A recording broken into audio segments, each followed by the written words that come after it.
Welcome to the Shreveport Connection with Tommy. This video is on your Raw results, and as usual,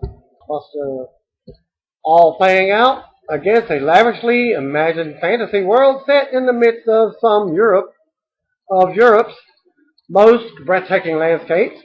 From his first appearance in The Mummy Returns to The Scorpion King, has seized the imagination of audiences worldwide, says Glenn Ross, General Manager of Executive Vice President of Universal 1440 Entertainment. The Scorpion King 4 continues this thrilling saga of this larger-than-life character in the most intense, action-filled adventure to date. Victor Webster, the Scorpion King, Battle for Redemption, returns in the title role of the fourth installment of the Scorpion King series, which is produced and directed by Mike Elliott. War, The Devil's Reject, from a script by Michael Weiss from Journey to the Center of the Earth, Hostel 3. Executive producers include Sean Daniel, Jim Jack, Stephen Summers, and Kevin Misher. The noteworthy cast includes Rutger Hauer from Blade Runner, Michael Bain from Terminator and the Abyss, Barry Bostwick from the Rocky Horror Picture Show and Spin City, Lou Ferrigno, the Incredible Hulk, Ellen Halvan, Spartacus, War of the Damned, Emmett Walsh from Blood Simple, and Will Kemp, Set Up 2, The Streets. In addition, a slew of celebrated athletes include the Ultimate Fighter winner, Roy Big Country Nelson, renowned mixed martial arts fighter, Royce Gracie, Cage Race World Champion Antonio Bigfoot Silva, three-time WKO World Kickboxer Champion Don the Dragon Wilson, and three-time WWE Divas Champion Eve Torres. And here's a synopsis for this film. The deposed warrior king, Matthias, embarks on his most dangerous assignment ever as he attempts to bring lasting peace to his troubled land. When he is betrayed by a trusted friend, Matthias must marshal all his strength and cunning to outwit a formidable opponent who will stop at nothing to destroy him in an epic battle to the death. With a cast that includes an array of world-renowned athletes again and professional fighters, the Scorpion King 4 brings an unprecedented level of excitement and action to a much-anticipated new adventure. And this next video is from Ted DiBiase Jr. from his WWE release. He requested it. And I will wait it's about a 2-minute, it's almost a 3-minute video, so I'll just pause for the 3 minutes. I'll do the video full screen for 3 minutes. Hey guys, this is Ted DiBiase. Look, just wanted you to hear it from me. I have decided not to re-sign with WWE and renew my contract, and it's kind of bittersweet, but it's just something, it's personal, and this is what's best for me and my family now. I have had just amazing life experiences with WWE. I've done some amazing things. I've traveled the world, wrestled in WrestleMania, filmed a movie. I mean, I've really lived a dream, and it's been a childhood dream come true. And I'm not saying that this is forever, but right now, at this time in my life, there's other dreams and passions that I would like to pursue. One of those is being a dad, and everyone knows that it's the life we live is very hard, and you know, it's just something I need to do right now. I'm gonna miss every one of you. I'm gonna miss the guys in the locker room, and I'm gonna miss you fans, the WWE universe. You know, it feels like we're all just a big family. You're like family away from family, and I'm really gonna miss you guys. So I just wanted you to hear this from me, and I just wanted to say thank you. I There's not a big send-off, and that's okay.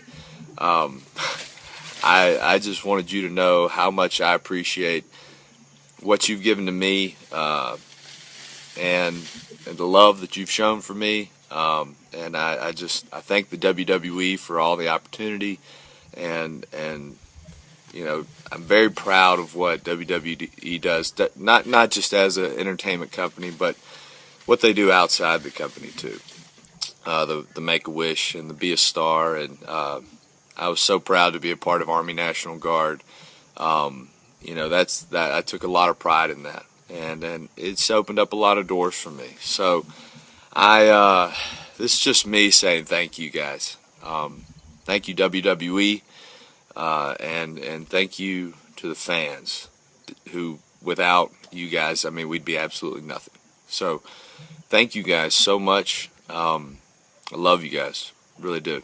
And I'm not saying this forever. Okay, and Superstar spoilers. hopefully The there'll be Usos and some Justin Gabriel defeated 3MB good with times in the future. Justin Gabriel winning with his see. 360 then, splash from the I'm top going fishing. rope.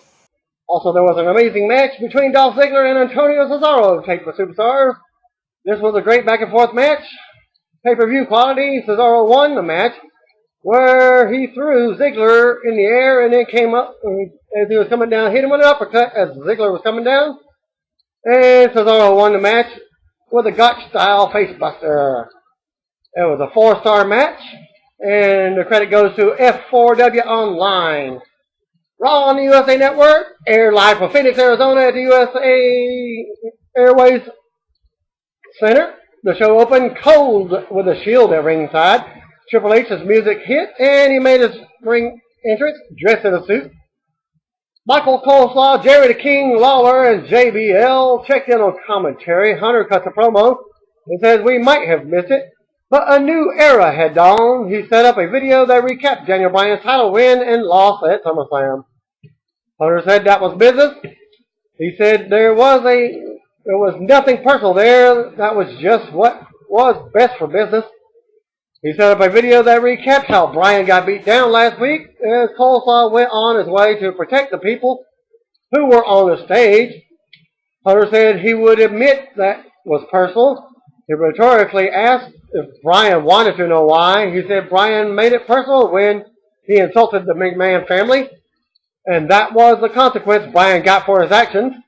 He said he was willing to put all that aside and do business with Bryan if Bryan wanted. He said business was big right now. He said the ratings were up and there was a ton of social media last week. He said it was all due to the new face of WWE. He asked the crowd to welcome Randy Orton, and Orton made his entrance. Hunter congratulated Orton on breathing new life into the WWE and the WWE Championship. Hunter said as COO, he likes rewarding people who deserve it. He said he got Orton a gift, but he was shut down by a no chance. And then, yes, as told Randy, the gift was personal and not from the company. He said it was a brand new Cadillac Escalade. That's the same one they drive around to from the road shows, live events. Hunter's music and the car drove out from the back and spit water. Okay, maybe I made that last part up. Orton sold it big and thanked Hunter. He thanked Hunter for having the vision and business acumen to see he was the only one worthy of being WWE Champion. Hunter smiled and told Orton to go check out his car. Before Orton could leave, Daniel Bryan's music hit, and he came out to huge pop and yes chants. Bryan had a mic that said Randy worked hard and deserved the new car. He said he wanted to thank some people too. He thanked everyone for believing in him when he wasn't the biggest or the strongest or the prettiest like Twinkle Toes Orton. He thanked John Cena, which got an immediate mixed reaction for giving him a shot at SummerSlam because Hunter never would have. Bryan closed it with thanking Triple H for ending the charade and showing his true colors. He said it was obvious that Hunter's views about the business were just as wrong as Vince McMahon's. He said the rebel in the leather jacket was now a loser in a suit. Orton jumped in and said Bryan should remember who he was talking to. He said Bryan should show them respect because he was the face of the company. Bryan said he was going to rearrange that face and take the title back. Hunter said that was a sweet fairy tale. He sang, "When you wish upon a star." Yeah, he sang it. And of course everybody died laughing. Hunter said it doesn't matter who you are. Stole the Rock line there. And Bryan was a B at best. He said all he was about was opportunity. So he was going to give Bryan a chance to prove himself. He booked Bryan versus the Shield in a gauntlet match and said it was because he believed in Bryan and that it was the best for business. The announce team hyped the CM Punk versus Kurt Angle match and said the fans could vote either have Paul Heyman banned, a guest referee, or be forced to get in the ring if Punk beats Axel. Gee, I wonder how that voting went. Strong opening segment that finds a good balance for playing off internet rumors while not requiring fans to know that history to get the story. Bryan continues to impress on the mic as his act is definitely over. I wonder what the long-term payoff is. I almost hope it's heel Cena returning to cost Bryan at some point. Cody Rhodes was already in the ring for his match as Damian Sandow joined the announce team. Fandango made his ring entrance as video showed him hitting the leg drop on Miz from last week. Finally, the first match of the evening, Cody Rhodes versus Fandango as Cody knocked Fandango to the floor, but Fandango kicked him while climbing back in the ring, and then Fandango's music hit and he looked confused. Well, Miz was dressed up as Fandango, and some woman danced out with him on the stage, which is none other than Rosa Mendez. And Cody rolled up a surprise Fandango for the win, and the match only took 59 seconds. Sandow jumped in the ring, followed by Miz, and the babyfaces jumped the heels. Brad Mattis ran out and booked a tag match as they go to commercial. Phoenix was a hot crowd tonight because they popped for a match I couldn't care less about. I missed who the woman was, but I had to do the discount double look, and eventually found out who it was. And I'm sure 300 of you will email me just to say who it was also. Match number 2, Damian Sandow and Fandango versus Cody Rhodes and Miz. Match was joined already in progress with the heels beating down on Cody. Sandow hits his elbow on Cody, but they hit clotheslines on each other. And Miz got the hot tag. Crowd popped for it and immediately died. Fandango left the ring and Cody tripped Sandow. So Miz hits the mic check for the win. And that match only took 2 minutes 55 seconds. After the match, Fandango did his name gimmick. The announce team hyped the vote for the Punk vs. Axel stipulation as they go to commercial. Well, the mid card is so weak right now. They put it on the front part of it. I like Fandango and Sandow, but Miz and Cody aren't getting it done right now. And the stories here have run their course. Time to move on to something fresh. Also, yep, again, Rosa Mendez. I thought she had been cut, so my apologies for not recognizing her earlier. Los Matadors aired again backstage. Josh Matthews asked Christian about the direction Triple H was taking the company. Christian said that that was a tough question because questioning the new regime leads to bad things happening, and he still has the scars from the McMahon-Helmsley era. He started to say more, but Orton cut him off. Orton said he was going to beat Christian tonight. As this was a backstage segment, this popped up right behind him, just like he had in the past. Christian said he knew Triple H liked sledgehammers, but it looked like he had a new favorite tool.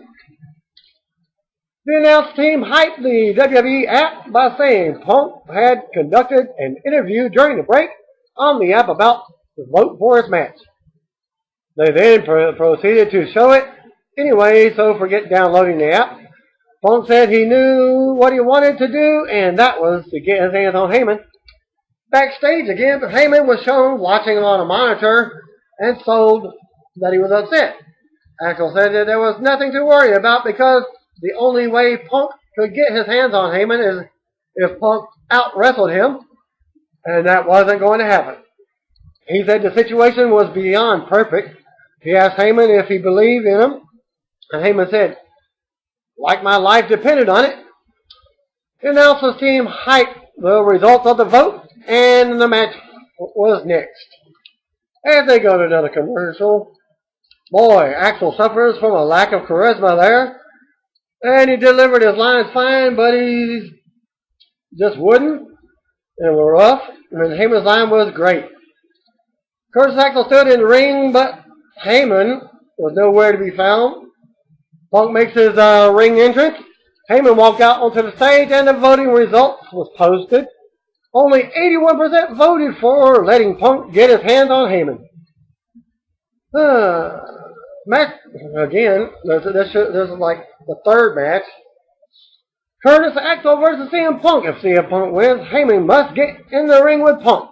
So there's your decision that the fans voted on. Punk attacked quickly and lifted for the GTS, but Axel fled to the floor and Punk followed. Punk went after Heyman, allowing Axel to attack him from behind. Axel started beating Punk, and Heyman worked his way down the ramp. Punk started a comeback, and Heyman backed up the ramp. Axel went to the floor again, and Punk dove on him as they go to commercial. Back from the break, both men ducked clothesline attempts until Axel hit one of his own. Punk came back with a top rope elbow for a 2 count, but Axel hits a surprise neck breaker and only gets a 2 count. Out of nowhere, CM Punk lifted Axel up and hit the GTS for the win. And that match took 10 minutes 54 seconds. After the match, Heyman tried to run away, but 2 refs came out and escorted him back onto the stage. Heyman started down the ramp slowly, so Punk slid out of the ring. Heyman ran to the back, and Punk followed. Security suddenly popped out of the back with Heyman. They dragged him back to the ring, and Punk rolled Heyman in. He backed Heyman into the corner, but Axel hit a low blow before Punk could do any more. Heyman shook off the attack and handed Axel a pair of handcuffs. Axel handcuffed Punk and held him up as Heyman slapped Punk in the face and screamed that he was going to do this to Punk. He said Punk was going to feel his wrath. Punk stood up and kicked Axel in the head. He kicked Heyman in the leg and put the boots to him until Axel hit Punk with a chair. Axel found a kendo stick and gave it to Heyman. Punk told Heyman, "Make it count, you son of a bitch." Heyman hit Punk in the back and then had Axel hold him up while he beat on Punk's abdomen while screaming about how he loved and raised Punk. Axel pulled Punk from the ring and slammed him on the announcer's table. He yelled that Punk needed to learn a lesson. Heyman then beat Punk with the stick until it broke. He got in Punk's face and yelled that he loved Punk. Referees ran out and chased them off, but not before Heyman stopped to almost cry. A boring chant broke out right at the end as they go to commercial. Well, that was a risky storyline to take. Wrestling crowds are not known for behaving appropriately, and one man screaming that he loved another one in front of said crowds was a big risk, but it paid off well. I don't think that the boring chants were bad, but it did go on about 3 minutes too long. It put at least good temporary heat for Axel. Now we need to make that heat stick. Note, quite a few people say that the crowd was chanting "Walrus" at Heyman instead of "boring." I'm unable to look back right now, but even if it was Walrus, it still went about 3 minutes too long. A commercial hyped Total Divas for next week. A video recap, Punk's beatdown, as JoJo was introduced by Justin Roberts, and who mentions she also sang the national anthem at SummerSlam. JoJo handled the in-ring introductions for the Divas match, which was number 4, Natalya with the Funkadactyls versus Brie Bella with Nikki and Eva Marie. Brie had the early offense, but Natalya hitting a spinning slam and hooked on the sharpshooter. Eva Marie distracted the ref while Nikki pulled Bree out of the ring. Bree slid back in and hit her finisher on Natty for the win. And the match only took a minute and a half. Well, actually, a minute and 32 seconds. After the match, AJ's music hit and she came out and shit on the Total Divas. And AJ chant broke out. AJ said she saw a bunch of cheap, expendable, and exchangeable women. She said they were on reality TV and they weren't talented enough to be actresses or champion. The Bellas or Eva Marie yelled obnoxiously for her to say it to their faces. But they're trying to steal A-Rise gimmick. AJ said that he has done more in the past year. She has done more in the past year than they have done in their entire careers. She said they can't look her in the eye because they know she earned it. She said they knew that she was right there because she was beautiful or part of a wrestling family or sucked up to the right people. She said none of them would lace up her Chuck Taylors. And she said none of them will ever be champion, and that was reality. A video recap, Ricardo Rodriguez joining forces with RVD. Then the two of them were shown walking backstage as they go to a commercial. The match was whatever, but AJ reminded us once again that she has mad charisma and mad mic chops. A great promo from her. Now only if they could give one of these women enough character on WWE regular programming to stand as her foil. Justin Roberts introduces Ricardo, who introduced RVD. The introduction isn't near as good as it was with Del Rio. Speaking of, he was out next. RVD with Ricardo versus Alberto Del Rio. RVD attacked as the bell and set Del Rio on the actual top rope. He missed a kick to the head, but Del Rio sold it anyway and fell to the floor as they go to commercial. Back from the commercial, Del Rio was in control as the announce team set up that if RVD wins, he'll be able to challenge for the title. Van Dam hit the super kick as Del Rio jumped off the top and started his offense. He hits the Rolling Thunder for a 2 count and then hit the split-legged moonsault for a 2 count. Del Rio grabbed his leg and that may have banged his knees. RVD went for the frog splash, but Del Rio knocked him down and hit his step up insecurity for a 2 count. Del Rio set up for the arm breaker, but Ricardo jumped it on the announcer table and got the crowd chanting for RVD. Del Rio then yelled at him, got the distraction, which allowed RVD to win with a roll-up. And the match took 8 minutes 27 seconds. After the match, the announce team confirmed it will be Del Rio defending against RVD Night of Champions. A video recap of Cena's announcement last week of his surgery and recovery still photography showed his busted elbow and the picture of his arm wrapped up and the stitches. The announce team hyped the gauntlet match. An okay match that had a predictable ending. I hope they put something better together for the actual pay-per-view. I also hope they do more with this feud. I don't think it has enough juice right now based on an ADR and Ricardo. And RVD doesn't have enough stake in it yet. Yeah, during that match, Alberto Del Rio was taunting the RVD chant with his own ADR. Okay. Backstage, Josh Matthews asked Ryback about bullying people, and Ryback laughed for a moment before getting serious. He grabbed Matthews by the face and shoved him to the ground. He grabbed him again and said he finally found a way to shut Josh up. He shoved him down again and walked away.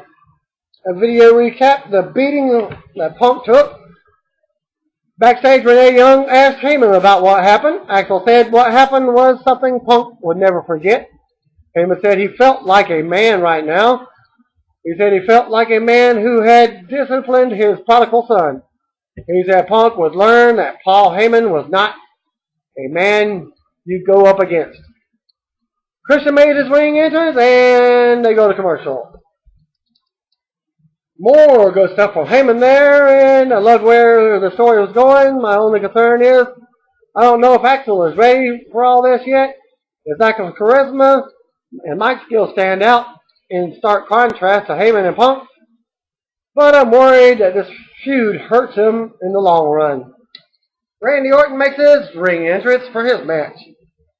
And your sixth match of the evening, Christian versus Randy Orton. First minute happened in the last quarter. Christian dumped Orton to the floor and hit the drop kick through the ropes. He followed with a reverse DDT inside the ring, and the crowd hardly reacted to the near fall. Phoenix seems tired all of a sudden. Orton came right back with a drop kick. Orton worked heel on Christian as the announce team bickered over whether Triple H did the right thing, helping Randy Orton.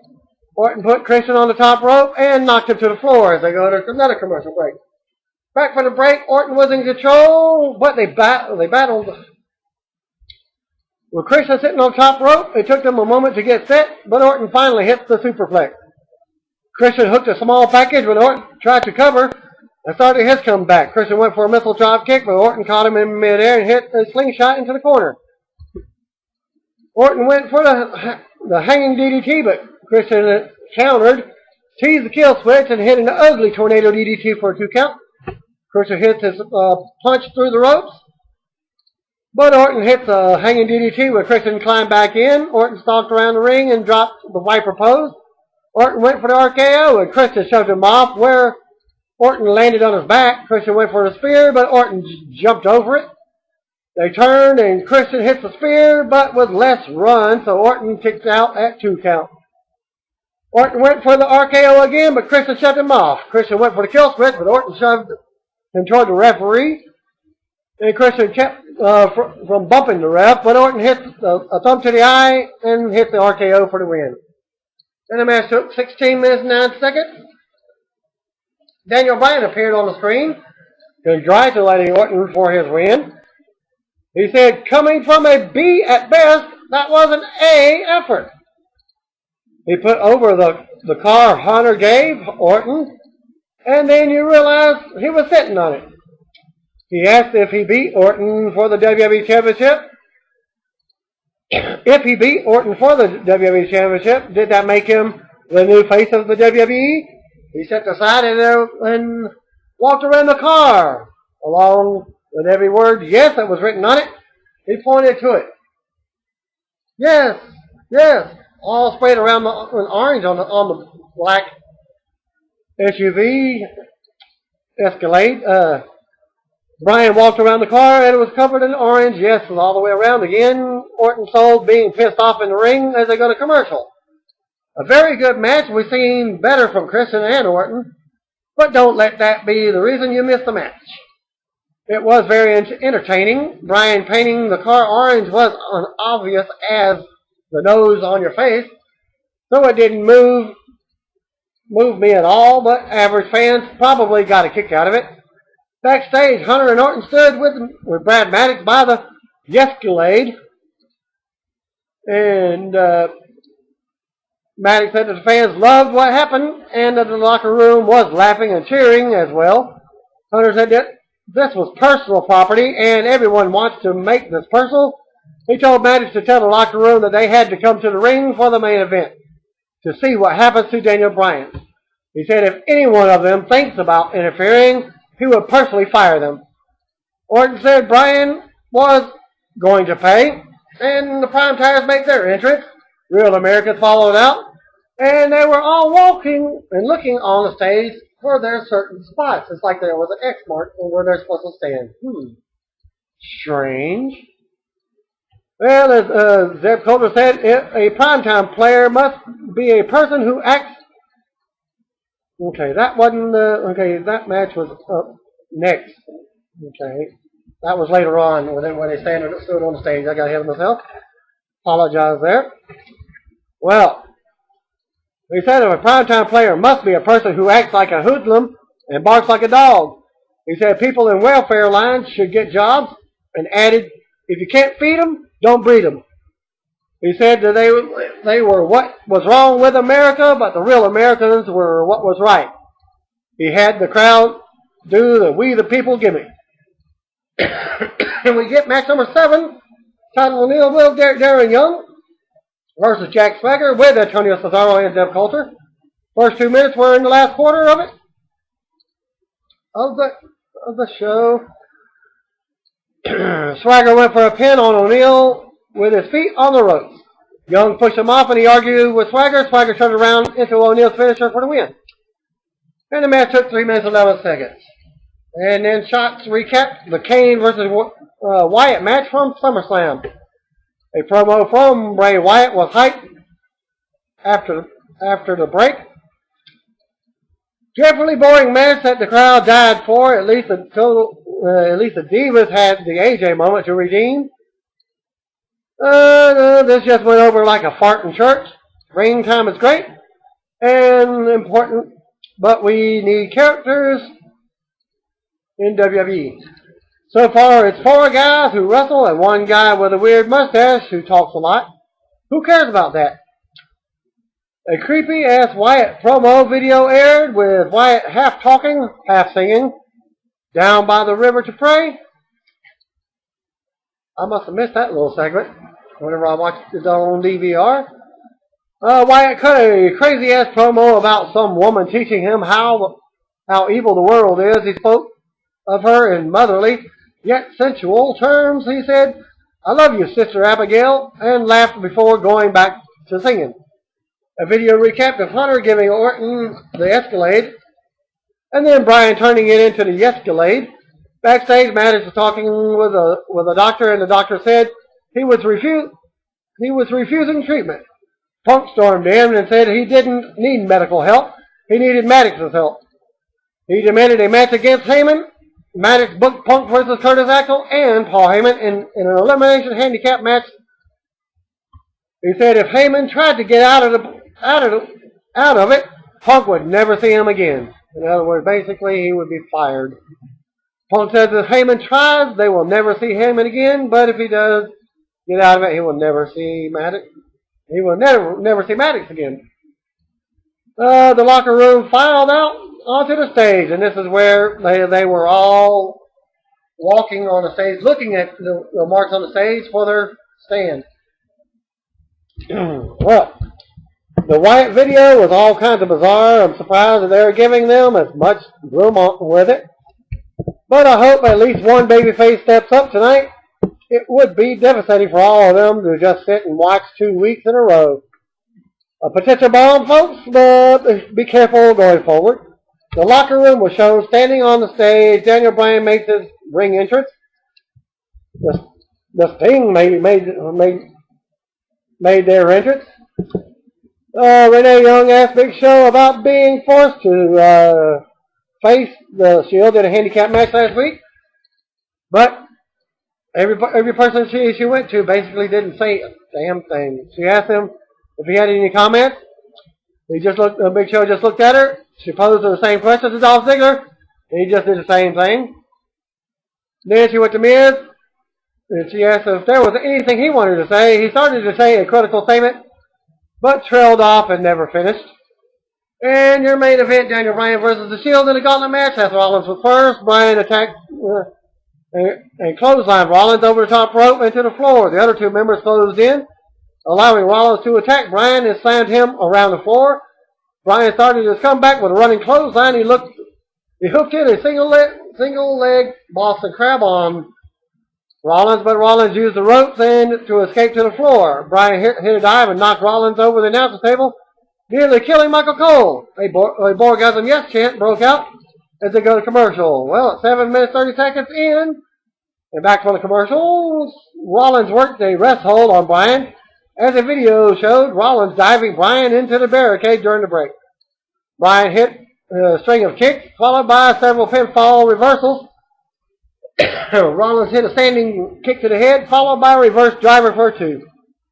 Rollins put Bryan on the top turnbuckle and attacked, but Bryan dropped him on the turnbuckle and hit a super German suplex throw. As it goes past the 10 o'clock hour, Bryan followed up with a running knee for a pinfall victory. Daniel Bryan eliminated Seth Rollins at 11 minutes 59 seconds. Ambrose hit the ring immediately and started stomping on Bryan. Bryan suddenly reversed into a yes lock. Roman Reigns attacked and caused the referee to throw the entire match out. So I'm guessing it was double DQ, but instead he just threw the match out. And on the entire thing only took 12 minutes 27 seconds. The Shield put the boost to Bryan and beat him down, complete with a spear from Reigns. Triple H's music hit and he came to the ramp and looked at everyone. He nodded at the Shield and they lifted him up for the triple power bomb. Big Show turned his back on Hunter. Orton's music hit and he came to the ring. And as Orton was ending that, Big Show was just staring Orton in his face like they were next to have a feud. Well, as Orton came to the ring, he held Orton while the crowd chanted for the Big Show, and then hit RKO.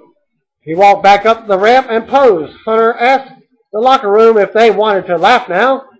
He and Orton left and the Shield posed over Bryan to close out the show. An interesting situation to say the least. I really like the story, but there are so many problems with it. They're making the babyfaces look very bad in all this.